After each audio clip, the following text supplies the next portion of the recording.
माशाल्लाह जी लुडन बकरा मंडी आ चुके हैं। तो लुडन बकरा मंडी माशाल्लाह जी 2026 की कुर्बानी के माशाल्लाह बकरे का रेट चेक करावांगे। और बुध मंडी जनाब अज आखिरी मंडी है पई इस कुर्बानी 2026 के माशाल्लाह जी। बाकी जनाब बूटे भाई को आए हैं, बूटे भाई को रेट पूछते हैं जनाब। अस्सलाम वालेकुम बूटे भाई। अब बूटे भाई की हाल ने? किन्नियां रोटियां खादियां? यार बेशुमार ही रोटियां खादियां। किन्नियां खादियां ने? 10-12 खाई जाइए। 10-12 भुख नहीं लथी? नहीं लत गई, शुक्र अल्लाह। लथ गई आ?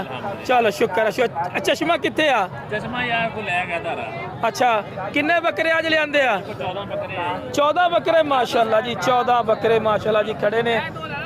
अच्छा अच्छा सानी वाले भी खड़े ने। अच्छा बूटा भाई की मोल कर दे हो इन्हां दा? की मोल कर दे हो? 1.5 लाख नू। अच्छा की मोल कर दे हो?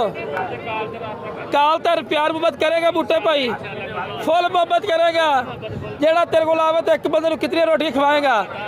10 रोटियां। किस चीज़ नाल? बकरे नाल? कट्टे नाल? क्यों बकरा महंगा वा?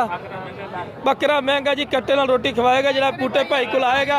लोकेशन की है, कित्थे रहिंदे हो? बूरे वाला शहर दे विच। लो जी शहर दे विच राबता नंबर दे 0326 117 1657। लो जी बूटे भाई का नंबर आ चुका। ते आ बूटे भाई जोड़ी किन्ने दी आ? इन्हां दी भी काल ते करेगा। लो जी ये ब्रीडिंग वास्ते ने? ब्रीडर वास्ते भी ते कुर्बानी वास्ते भी। ठीक हो गया जी।